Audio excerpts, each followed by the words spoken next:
Dopamine swipe, dopamine swipe. Followers, likes, double tap. Now they control your... What is going on, beautiful people? Welcome back to the 817 Podcast, where we talk about the lovely city of Fort Worth, Texas. We get into politics, business, culture, news, if it impacts you of Fort Worthian, we discuss it. Usually we only do an episode Monday morning. However, we had a historical day in Fort Worth on December 10th, which was yesterday, Tuesday, and we feel called to have an episode for everyone who is coping with this situation. What do we possibly think it means? And we get to sit down with myself and our lovely co-host, and Zeta. That was an event we watched. I feel like I was there from 4:30 to midnight. I mean, I was, but I had a few little interruptions because I had some community engagement meetings to attend, and I actually carried my iPad with me and had an earbud in my ear, but then decided that that was really not very engaging with the people I was supposed to be having a meeting with. So I closed my iPad at one point and then had to catch up. Yeah. But I definitely was watching the council meeting from 4:30 until the end. Yes. So we are just going to kind of jump right into it. I thought we were going to start with some nice things. Correct. Okay. Correct. So we decided we are going to slow roll this, and we're going to spend the first 10 minutes just saying some nice things. Like, hey, what were some positives yesterday? So, and you got anything for us? Well, I mean, my positives weren't necessarily specific to the meeting yesterday. Mine were more about where we find ourselves. And one of them is that I think that there has been some progress made when it comes to folks that have never been involved in the past, or were not very engaged, or kind of just didn't have any clue as to things that were going on in their city. And I think that there's a lot more people who are paying attention, are engaged, are at the table, and make an attempt to participate. Now, what may end up happening is that they don't feel like they're heard, and that decisions are made that don't result from what they're asking for those decisions to be. And so they find themselves frustrated, and how long they stick around and how willing they are to come back and continue to be engaged, I think continues to be a struggle. But I think that's part of why we find it important to continue to have this podcast and to have these conversations, because I don't know. Yeah, absolutely. We're both trying to get people to be more engaged so that this community reflects all of us. And I would love to know, like, can you give us context on like what kind of size of a city council meeting that was, like in your tenure as city council? Like, how many of these do you think you had where it was like this size, this disappointing, like this much of dense? Is this like a once in a career, once every 2 years? Like, what's kind of your take on what we saw yesterday? I mean, I don't think that this city council has had many meetings like that. I think that prior to, I mean, there were big events that happened while I was serving on council that led to a lot of folks coming down to want to be heard about topics that were really large and impactful to people's lives. You know, Black Lives Matter, SB4, Tatiana Jefferson. And then there are, you know, these don't even compare to those that I just listed off. So I want to make sure that people understand that I don't equate these things. But situations like incentives to redevelop the stockyards, large zoning cases where there's a lot of opposition from neighbors, affordable housing that people purport to want to support, but then when it's proposed next door to them, have hesitation and maybe a more NIMBY response. And oftentimes that leads to people organizing, showing up in mass, wearing matching shirts, sending email campaigns that reach out beyond the local community and that sort of thing. So I would have to go back to be totally sure and accurate. But that's still a lot. I mean, I think it happened quite a few times in the 7 years that I was on council. I mean, my very first council meeting went until almost 1 o'clock in the morning. Yeah. And we were talking about a whiskey distillery taking over a historic golf course, the stockyards incentive and historic preservation in the stockyards and redevelopment of the stockyards. So that was just zoning, and it went that long. Wow. So a positive is people being engaged, active, and a lot of people involved from all parties. A positive, I would say, is I felt like Maddie, the mayor, made sure that everyone was heard, made sure cordial with everyone who wanted to speak. I thought the flow of allowing people to speak went really well. Yeah, it was interesting to see folks presenting in groups. I don't know if that was the applicant that chose to, I didn't know you could do that. Organize themselves that way. You can speak for a group. Last night, there was very much a kind of titling of themselves. So if you signed up to speak with the person who is representing this, in the past, it's mainly just been if you have 10 people, then you get 6 minutes instead of everybody speaking for 2 minutes. And I think that's actually more cohesive and allows people to get a more cohesive and explanatory message across. Whereas when everybody's just getting up for their 2 or 3 minutes, they tend to repeat the things that other people have said, and you don't get as much information across. So I think in handling it that way, where it was organized on both sides of the zoning case situation, I think that's a helpful way to do it. It tells a more clear picture. It gets all the information out instead of somebody running out of time and not being able to get through their slide deck in 3 minutes, and they're the applicant, you know.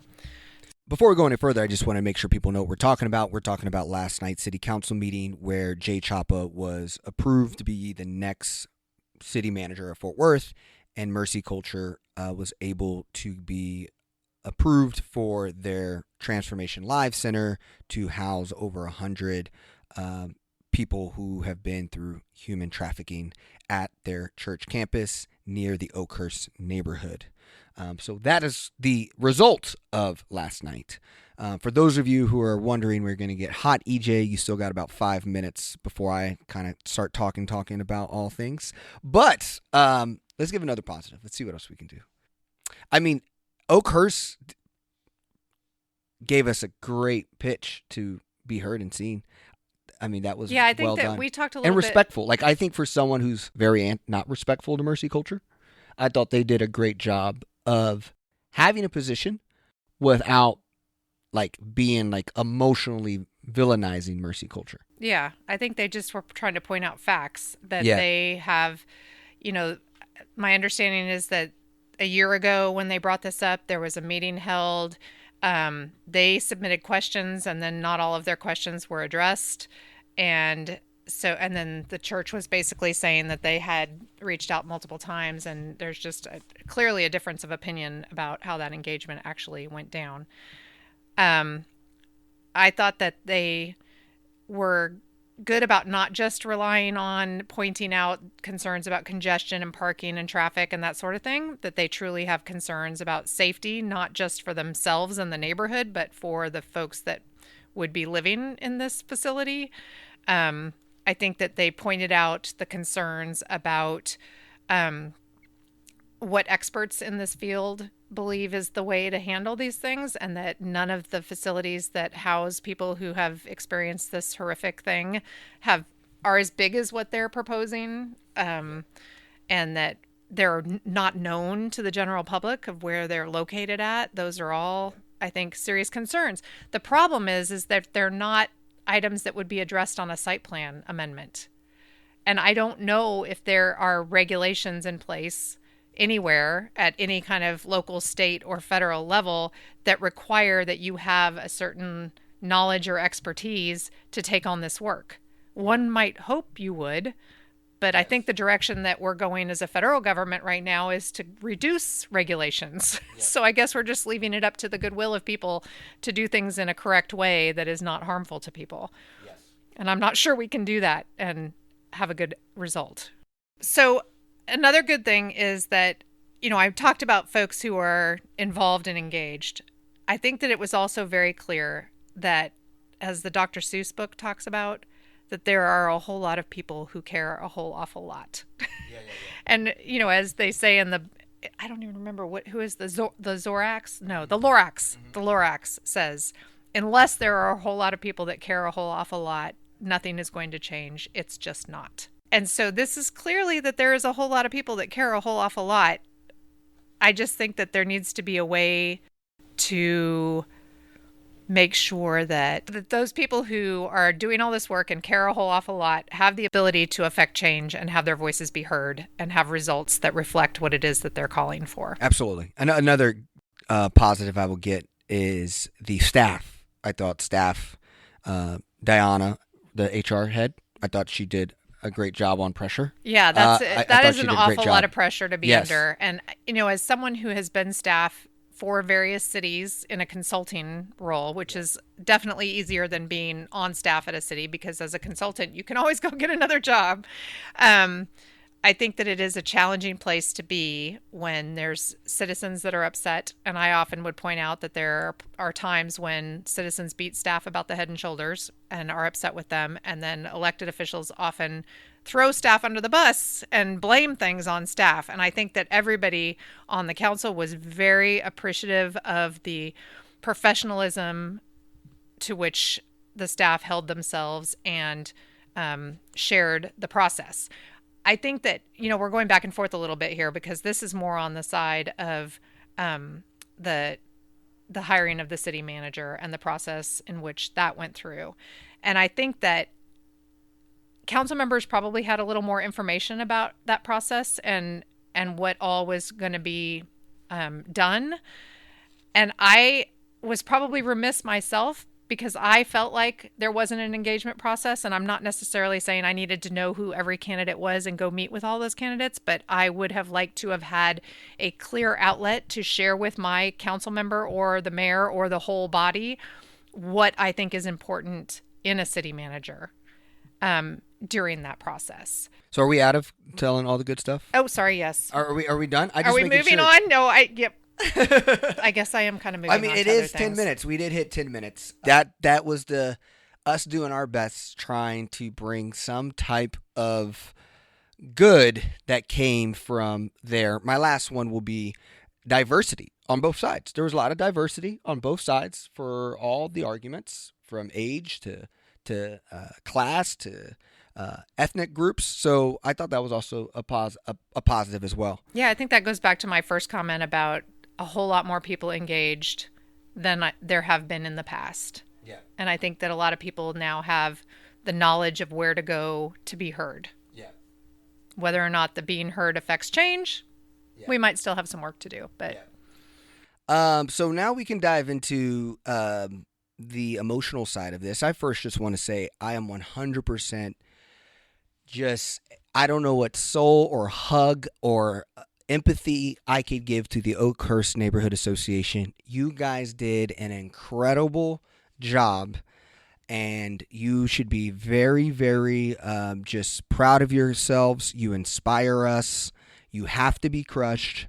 Your neighborhood is still beautiful. You are just amazing souls, and I just hope you guys keep this template to help all of us mobilize more in the future. You guys are incredible. Thank you. I also want to say the same feelings to District 11 City Councilwoman Jeanette Martinez on pitting out, standing up against bullying, standing up against the situation, and being there for her residents. I can't imagine how hard that would be. And then to see all your colleagues basically use politics and get away with it. I have so much empathy and support for you. I know that some things I say on this pod is not always nice about the approach, but at the end of the day, I hope anyone who listens to the pod, that you're just going to get an honest EJ. I'm not trying to make new friends. I'm not trying to get anywhere. I don't need anything from anyone, and I'm just trying to be honest. And so by being honest, I hope you realize that I truly have no agenda.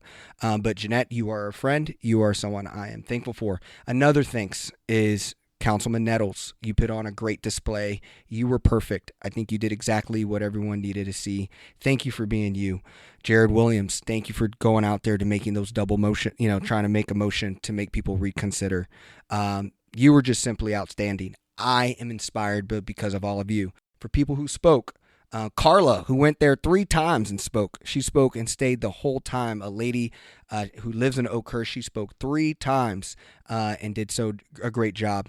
I would also say Tara Wilson probably was the hottest person who spoke, of just saying exactly what everyone needed to hear. Just thank you for authenticity. Thank you for not being afraid. Thank you for being bold. Thank you for just caring about people. And I'm just inspired. That's why I told Ann we have to do a pod today, because I am inspired by all the things that were done that day. This could have been the 10 minutes of good things right there, EJ. Well, I was trying to say good things about the process. And the people I'm very upset at. Oh, okay. I see. Because I can clearly do all the good for the people I am like in agreement with on their approach. I was trying to, for all those people who says, oh, EJ, you're just one-sided or you're whatever, you know, I am still like very hurt in a lot of ways because of the situation. I think Mayor Maddie Parker can no longer be seen as a moderate purple mayor. She has committed herself to the right-wing Christian nationalist agenda. Please understand, people. Our mayor just championed sex victims who are at their lowest to be preyed upon, and I'm not talking P-R-A-Y, P-R-E-Y, by churches. She just said these sex traffic victims, when they're at their lowest lows, they can be prey for churches to fill their congregations. Not just fill the congregation is literally in the same building as these sex traffic victims would exist in. She endorsed that, didn't even blink an eye about it. And so that is the Fort Worth we live in today, is we have a mayor. And you know what was also crazy? They kept talking about, imagine if this was your kids. Yes, if my kid was a sex trafficked victim, I would want someone who has a bed and a center to support them, but with not an agenda. And they didn't hide their agenda. They said throughout and out, the only person who could save these girls is Jesus. They said without a doubt, this is biblical justice. So we should be massively disappointed. And I will, the first sentence I will say when I say I'm from Fort Worth, where our mayor believes that sex traffic victims should get preyed on by churches, is going to be my next sentence. Like, that's just my next sentence, because that's what they should know about Fort Worth. So I'm have a lot of pissed off things to say. What are like some of your things that you're disappointed in? I think that those were all concerns of mine as well. I just didn't, as a city planner, I didn't see how it could be handled with a amendment to a site plan. And so I don't know what the solution is. I mean, there was a lot of pointing out that this at the state and federal level is allowed, and that churches are allowed to do whatever they want on their property. And they don't even have to have zoning. So like, this could be zoned single family residential, and any kind of activity that they deem as a church activity would be allowed. And I guess we have to say yes to it. But what I don't understand is what we brought up at the last pod, where we talked about the fact that the Attorney General is going after a church in Austin that's doing homeless outreach and trying to stop them from doing that. But that's clearly their church activity. So who decides? And I think I said this in the last pod. So I think that that some people said, oh, it should have been a zoning case instead of just a site plan amendment. I will say that had any commercial entity in this city who had a planned development come in to add a 45,000 square foot building to that site plan, and it had neighborhood opposition, like was brought forward by the neighborhood of Oakhurst, no way would that site plan have been approved. It's not, I've never even seen it. A site plan with even tiny little tweaks has caused people to show up and be opposed to stuff. No, absolutely. So, as a planner, I go back and forth with whether or not folks in the neighborhood should be able to say no to things. And because there's people who use arguments against things that are good things. And so, I've had affordable housing proposals that have been lampooned because people showed up and said traffic and and congestion and density and all of the things. So I think that there needs to be engagement with communities so that communities can be participatory in decisions about what happens in their neighborhoods. And we don't just say anybody can do on their property what they want to do with their property, and everybody should be able to do on their own property what they want to do, because we all got to live together. But there was community engagement, and the community engagement wasn't what Mercy Culture wanted to hear. So at the end of the day, then what happened is the powers played. December 10th is the day where for the Fort Worth way is no longer the Betsy Price Fort Worth way of moderate Republicans who have a conscience that I miss the Glenn Whitleys of the world. We don't have those people anymore. We have people who are now Fort Worth is a red city. Fort Worth is not a purple city. What it showed is that this was a red city. You cannot watch that council meeting and say that these were off of honest logic. Maddie Parker went to bed today, thinks she did a good job because she let her friend get a job in a different process and made it like a big deal that we couldn't go through a longer process. Like, oh, too much lift, like to make the people happy. Like all we were asking was for a more clear communicating process. And you don't want to do that. Like that's all the people were asking for. And then, okay, so you rushed your friend into to city manager. Great. Then what was the next thing you did? You allow a church to pray and exploit the most marginalized, voiceless people to fill up their congregations. You went from them allowing to have pimps on streets to pimps in spirits. They're going to pimp them out to spiritually hijack the most marginalized people. And you said that was okay. I'm not going to argue with and you. That is, and no one even batted an eye. And the most scary person in all of this, is not Maddie Parker. The most scary person to me, in my opinion, is Macy Hill. You and I have never talked about this person. I don't know a lot about this person. But what I do know is that I think Macy Hill could be the worst thing to happen to Fort Worth in the 21st century if things played out. And this is a 21st century that has Tim O'Hare and Beau French in it. So the reason why I'm afraid of someone like Macy Hill is because the people who don't say a lot are the most powerful. Clearly, this is why I'm talking. I ain't got no power here. But Macy Hill, her job is to be a head of philanthropy and money of the Fort Worth Way establishment. She manages their philanthropy giving. At the same time, she is hyper religious and an evangelical, you can call her. And so she is the embodiment of the establishment and the evangelical right-wing Republicans braiding together to create a soul that now sits on city council and has become best friends with the mayor. And so our mayor, who then has the rest, Michael Crane's following suit, Alan Blaylock and Lauersdorf, they're freshmen in high school just trying to hang out with the varsity kids. They're going to say yes. She is the most dangerous person to me in all of this. I'm just saying what I saw. This is, and the argument that, oh, there were other churches on the list and y'all didn't bat an eye because these monks want to sleep on tents on Rosedale. That's not my problem. They chose to sleep on tents in Rosedale. Okay? But these women didn't get chosen to get picked up by Mercy Culture to then get preyed upon so that you can sell your Jesus manuscript. That is not cool. And we just created a model. Our mayor just created a model to say that is okay. And Mercy Culture has plans to do it again. We got one on District 5. What's going to be built over there? All you people who live in sprawl Fort Worth, what's going to be built next to you? Because now they're saying that they could do these things, and that to me is just the saddest part of this. Is no longer the Fort Worth way. This is the Fort Worth braid between the establishment and the evangelicals saying we are on the same team.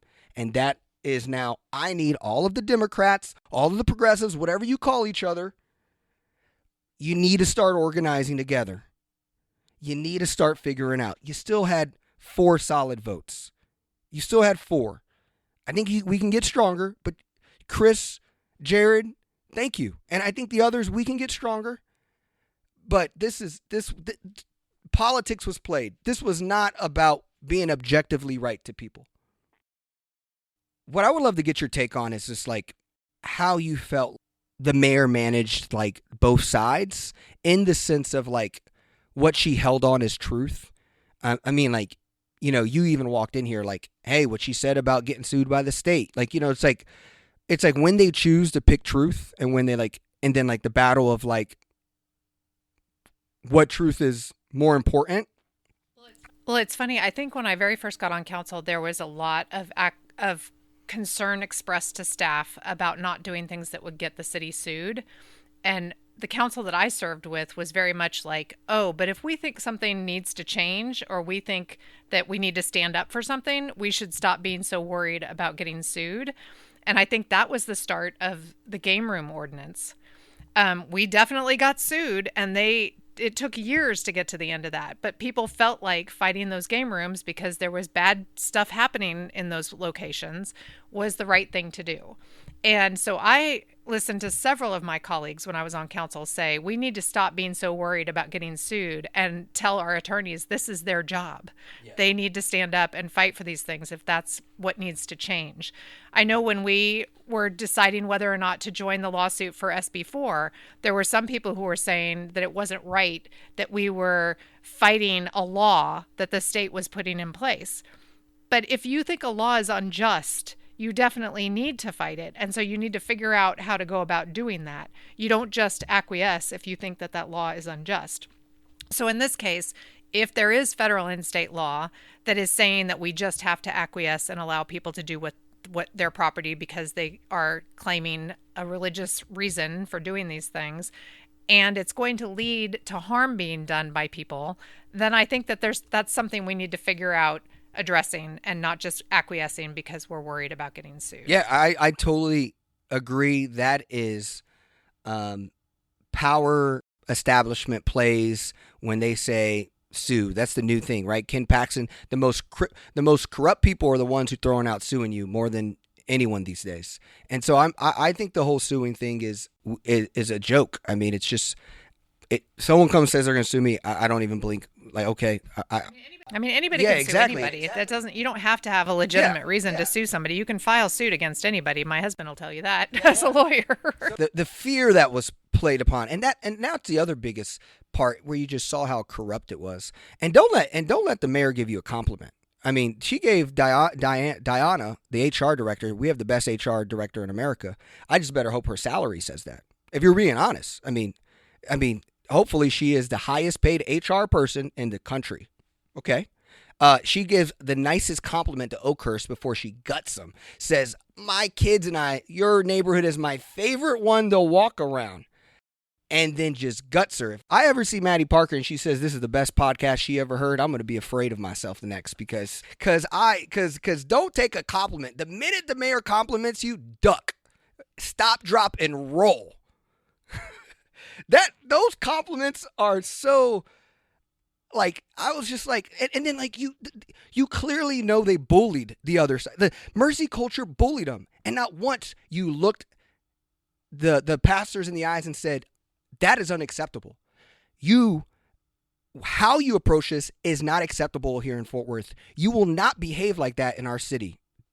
Well, there's multiple times in zoning cases where applicants do not do the best job of engaging with the neighbors, that they get their hands slapped and they get sent back to not mercy culture, reverse or have more meetings. If you can't document that you had multiple meetings and all of that, and I actually, now that I think about it, I didn't see that, like a slide that shows how many times they met and how many people they tried to talk to. And I don't know if you saw the screenshot on the slides, all the misspelling, like there was like misspelling on these slides. Like it was, I was like, mercy culture realizes the facts, like their data. I was like, oh, they said this data point. And I went to go look at the data point and it's like, it's misspelled. Like it's not even like I was trying to find the actual nonprofit until I realized it was misspelled.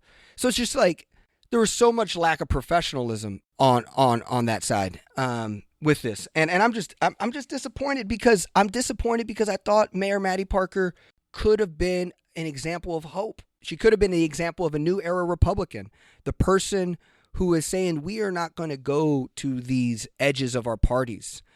She could have took this step in the Glenn Whitley world. I thought that's what her mentors were teaching her.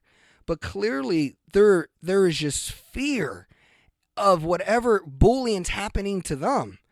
I'm going to start a transformational center for people who are a part of cults and who have been exposed to cults for white nationalists who need to get out of those things. And Maddie and team, you're welcome to be my first people to say everything will be okay. Like, you can get out of there. I don't know, like, you're allowing Beau French to Beau French. You're allowing it. Bill Wayborn is the last testimonial we should be having about a transformational center. He can't even keep people alive in his own beds. What are we talking about? Maybe they can help bed his people. I actually think Mercy Culture could maybe do a better job than Bill Wayborn. So maybe they should partner in overcapacity rather than the for-profit place in the middle of nowhere. Maybe that needs to happen. Oh, and don't forget, we have Carswell. All the things that are happening inside of Carswell. We don't think that can't happen inside of this little transformation center? And I am massively disappointed, and I will not have hope in you anymore. And that is where I'm at with this. Crane over here counting parking lots. How about you count hate speech? How many times did Mercy Culture said hateful things about the community? You could have counted that. You didn't count that. But I already knew who you were, Crane. I said that since the beginning. So guys, I'm massively disappointed. Now let's go to the smaller part, because I know we don't have a lot of time. We got to get to our other meetings. The other thing, the Jay Chapa thing. That was another thing that it's not nearly as bad as this, but like that small fry compared to what we just experienced with Mercy Culture. But if Jay Chapa, someone called Jay Chapa Michael Jordan of City, like, if you have the guys who supported Jay Chapa, he was like, why would you go search other candidates if you have the Michael Jordan in your city? And I was like, you know why Jay Chapa is not Michael Jordan of our city? Because Michael Jordan would have went up to all 154 other candidates and said, yeah, let them show up. You can hear all their visions, and I'm going to show you how I can beat every single one of them. If Jay Chapa really was a boss, a true CEO, coming from a CEO, he would have wrote a letter to the city council and said, I know I am the best candidate. Therefore, you should open up for everyone, and I will show the community that I am him. That's what a real GOAT would have done, if you're really that great. That's all my knock on that. But clearly they were making a distraction about Jay rather than about the process. But my whole thing is, if Jay's really the GOAT, you act like a GOAT, and you just write a letter to the people and say, hey, I don't want you guys to be worried about how I got here. I know I'm the GOAT, so let's open this up, Maddie, and I'm happy to go through this. I don't have anywhere near the confidence that you do. So I'm not talking about being a GOAT or being the best or being the Michael Jordan or any of that stuff. I think my concern was not, like you said, during the whole, when we were texting back and forth, that they were trying to make it about Jay when it was more about the process. And to me, it was the process. And I think that it was communication about the process. It wasn't until I was watching the council meeting last night that I knew that there was a section in there that was supposed to happen in December that was about engagement. And that Chris and Jared pointed out that that didn't happen. And I guess there was some other communications about who wrote back emails on the process to give input early on and whether or not they brought this concern up soon enough or not soon enough. I think that overall, the city has struggled with communicating to the public. And when you're in the middle of the city, you might think that you're doing a really good job. But it takes people who are on the outside that don't have all that inside knowledge to tell you that you're not doing a good job. Because when you're in the middle of it and you're getting all that stuff fed to you as a council member, especially, you have an inaccurate understanding of what someone on the outside of City Hall understands and knows. And I think that there has been some improvement to communications from the city, but I think they still have a ways to go. And it's frustrating because a lot of times you communicate, you send out all these things and it's like crickets. Nobody's responding. So that's not a good feeling to put a whole lot of effort and energy into offering up material and sharing the process and asking people to come and give their input and having like 2 people show up. But if that's the case, then you need to figure out going to where people already are and communicating in a different way. It doesn't mean, oh my God, nobody ever shows up, nobody ever responds to the survey, nobody ever participates. We're just not going to try to communicate anymore. That's not the answer. So I think that those are lessons learned in that process. Yeah, and I agree with you. Like, I just don't see why it's that hard for the process one, for the Jay Chapa thing. It's like, all right, enough people, it's fair to say enough people were worked up about the process. Let's just extend the process. Like, I don't know why, like, the PR of that seems pretty clear. Like, okay. And that's the part of it. It's like, I think there's a defensive response. Yeah. I think it's you just take it as criticism and then you double down on what a good job you did. And I think that sometimes it's probably necessary and helpful to take in criticism and be like, yeah, we could have done that better. And oh, yes, there is still an opportunity to fix that. Now, I think that the process in hiring at that level and the whole conversation about whether you're maybe trying to attract folks that are not out searching for a job and have another job and need to not have it out there that they are looking for other jobs, because that all came up with the superintendent hires as well. And I think that you don't want to shut off the ability to attract someone who you're trying to woo from another place who's doing an amazing job. And so I think there does need to be some ability to do that, but that doesn't preclude maybe figuring out a way to work into the process, sharing vision and ideas from a person that you don't necessarily have to talk to that person, know who that person is, but say this candidate B, says that they would like to see this happen in Fort Worth or did these things in previous jobs. And so I think there is a way to have more communication about all of that. I think that what elected officials often think the answer is that they are there to represent you. And therefore, you should be totally fine with them and their take on these things and their doing their homework and research and coming to the conclusion that is going to be the best for their constituents. Yeah, but I think just what I need, though, is Crane, Macy, and Maddie for sure are voting the same every time, no matter what. Allen, Blaylock, and Lauersdorf seems to be on that train as well. I don't know what Gina's doing, but and Carlos is hard because Carlos, like, man, part one Carlos, which I call the J Carlos, was like, he was giving me Ted Cruz vibes. Like, very, like, man, he knows how to talk for his constituents of the average Texan, and he knows how to be like, he knows how to use the law and say, this is what the law says, and so this is what we did, and so there's nothing wrong here. And so I think he switched his argument.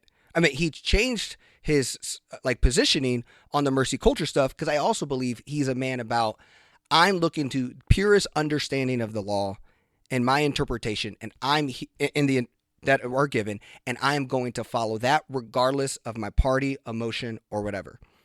And so he's also like a hard one, but I think it's clear that Nettles, Jared, and Elizabeth can at least start getting on the same page and start. You guys live in very powerful neighborhoods with very strong neighborhood associations with people who pay attention, and we can really start mobilizing people. And then Jeanette, we'll see how Jeanette responds to this. I mean, this is my always takes with you, Ann, and Jeanette's and the Jareds of the world. It's like, we can, playing nice and trying to be cordial can work if both sides are going to do that. And that's just the kicker, is we don't get that option. So we can yell at how Nettles approaches it, but like, at least it's authentic and honest. And I think that's what people want, and I think that's why people like Trump won. And I think people who think you can win the system by playing nice to it, I think Trump is showing that no, if you're authentic and be honest and you show the honest flaws, people are going to respect that more. And so I just think that Democratic core needs to start being the voice that's going to be authentic and going to be on the same cohesive line. I don't know where Jared was for the Mercy Culture situation. I know he has 2 kids, but like I also need Jared to go listen to the new Kendrick Lamar album like on repeat and get meaner. I just need you to get meaner. You were saying the same thing to me too, and I'm like, you're like, if mean Ann would be amazing, and I'm like, I don't think I can be mean. I don't want to be a pushover, and I don't want to not be authentic because I feel like I make decisions authentically, and you are authentically nice, which is good. I think it's good, and why I think we're a good yin but and yang I to the agree pod. with you with the thing about you can't be nice with people who are not willing to collaborate and cooperate. You can't just continue to try to do that with people who are unwilling to. Yeah, and that's and guys, like I'm not. I know it sounds crazy, but I truly, if you ask EJ, what's your agenda of this podcast? My agenda of this podcast is to be a change instigator. I'm a change instigator. I have pissed off every side of Fort Worth at least once. I'm not trying to make this all about progressives and progressive ideology. I'm just being honest and having an honest look about everything we're doing. And I believe I'm in a position where I don't make money in Fort Worth. I didn't know anyone in Fort Worth when I started this pod, and I'm okay with not knowing anyone when I leave this pod. I know everyone in Fort Worth, and the people who know me, but we don't have to know each other. I don't need to be friends with anybody because it's going to jade me from being honest, right? I want everyone to be clear here that I'm just trying to be honest and look in the mirror and yes, instigate so you feel the truth. The mirror we don't want to look at. I'm just trying to show the mirror that every single one of us should look at. And that Fort Worth way is about, no, let's not look at the mirror. And that is just the part here I'm trying to play in the podcast. Yeah, I never expected to be on a podcast. Like you said, I'm not a podcaster. And when you say you don't have an agenda, I do have an agenda. And my agenda is that I want to make this community better for everyone. And I want the things that I believe will do that. And some of those things are things that the people who are in the decision-making seats now, the majority of them, are not as passionate about as I am. And I'm no longer in that seat. So I don't have the ability to make those policy changes as a policy maker, but I still have the ability to do this work in this community. But that means working with people who are making those policy decisions and trying to get other people elected that might be more sympathetic to what it is that I'm trying to accomplish. And to your point about I have enough friends and I don't care about if people like me or not. I clearly care about whether people like me or not. My husband will tell you that all day long. But I'm not going to, I am getting better at not caring so much, and especially not caring if someone is doing something that I think is completely contrary to my beliefs and morals and what I'm trying to accomplish. Yeah. And I would also say like your like this is why I think you and I have been good for this pod is like you're someone who's has the experience. I feel like I gravitated to you as to be a part of this pod because I think you're one of the smartest, thoughtful, intentional people who I can have a dialogue with about this, and I get better because hanging out with you every week. But our approaches are very different. Our upbringings, our styles are very different. And I mean, like, I don't hang out with, honestly, probably white people or white ladies outside of you. So, like, that's also great for me to, like, we became best friends and we're hanging out and we're talking and we don't agree on a lot of things. And you don't agree on my approach on a lot of things. And that is fine. And I think what I hope this is for Fort Worth is that we're the progressive gamut in a lot of ways. Like, you're the most progressive city council member we've ever had, in my opinion, who got through the finish line. And I would argue that you have myself, who is someone who's willing to be personally ultra risky in his own life to see what happens on that experiment. I was a military kid. I moved 8 times by 8th grade. Another city's another city. I got 5 other cities I would love to live in. Las Vegas, Memphis, Durham. Please, what's the worst that could happen? So to me, it's like, I'm understanding that this is a player's game, and I'm sorry, I think I'm a player. I think I make cities, I make teams. This is and so I'm playing off of that mode and my style here. And my goal is to make sure that people like you who are trying to do these things in Fort Worth don't get so disillusioned and burned out and upset about what's going on here in Fort Worth that you just up and leave and go somewhere else where people are, more aligned and like-minded. And yeah, I might be failing at that a little bit because all these people keep threatening to leave, including my own children. Yeah, and so those are our natural, raw feelings. Again, another goal of mine is the EJ you hear on this podcast is the same EJ you get when he's at his house, listening to records, petting his Rottweiler. This is the same. I am the same person, because what I believe, and this is another thesis of mine, is that in the future of where we're going, where we're living more in an artificial world, where we're starting to not figure out what's a chatbot, what's AI, what's a digital avatar, human currency is actually going to be extremely valuable. We talk about the rise of Bitcoin. I think the rise of human connection and humans being connected to genuineness, where people aren't playing a front, people aren't playing a game, people are just being people, is going to be a human currency that's going to be massively viable in this next wave of whatever life we live in, with AI and Bitcoin or whatever happens. And so to me, I'm just doubling down on creating a life that allows me to show up and grow up a way that people know at the end of the day, I didn't agree with everything. I didn't agree with his approach, but I knew he was real. I knew he was having honest dialogue with himself. I knew he wanted the best. And at the end of the day, I think I'm also like this because I also know that ideas I have will never actually really happen. So like, I'm already living in the establishment's life. And clearly with how the federal election went, it's probably going to be like that for a long time. So I think it's our power is more long term. And I think being, like Chris Nettle said, he said, I'm only 36.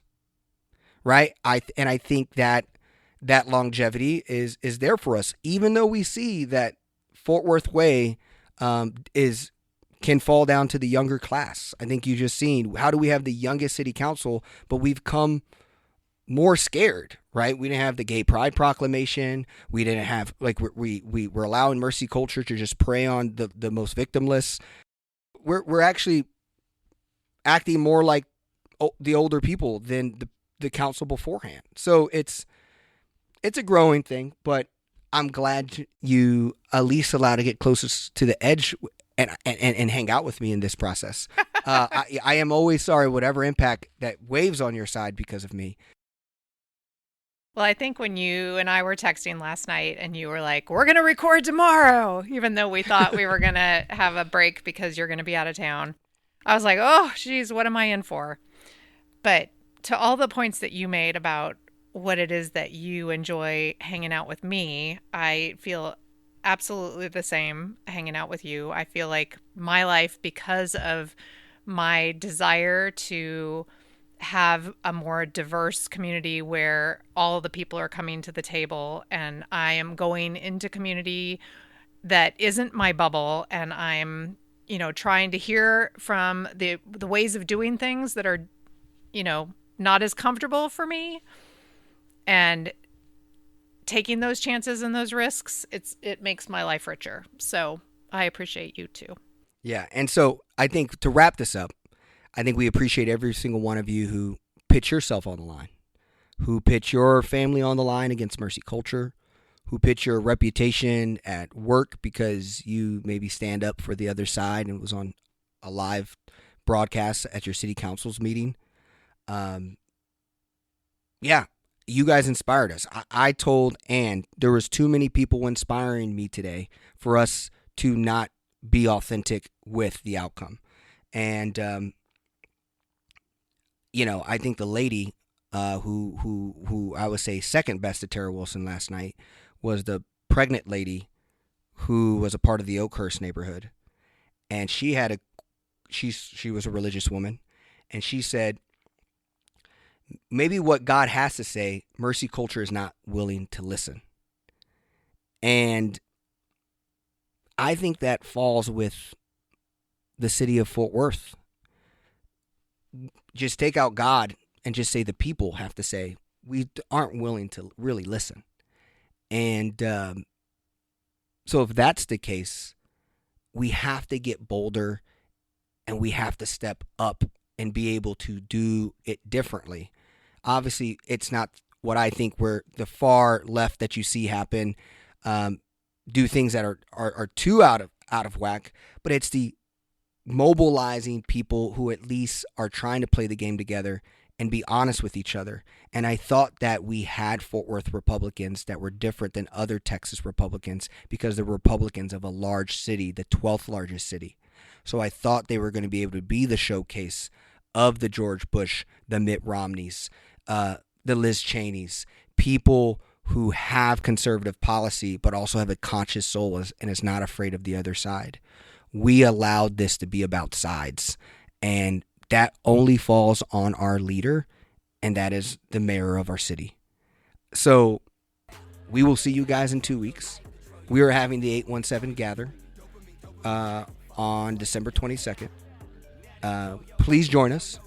We'll have a way to sign up in the notes if you want to join us. And we'll be talking more about this and then giving our ideas of what's to come in 2025. December 10th goes down as the moment where the Fort Worth way conceded to the extreme right. They didn't stand up. They got afraid, and they allowed it to happen. You can't say Fort Worth is a purple city. Fort Worth is a red city. But all of you give us hope. So let's keep moving forward.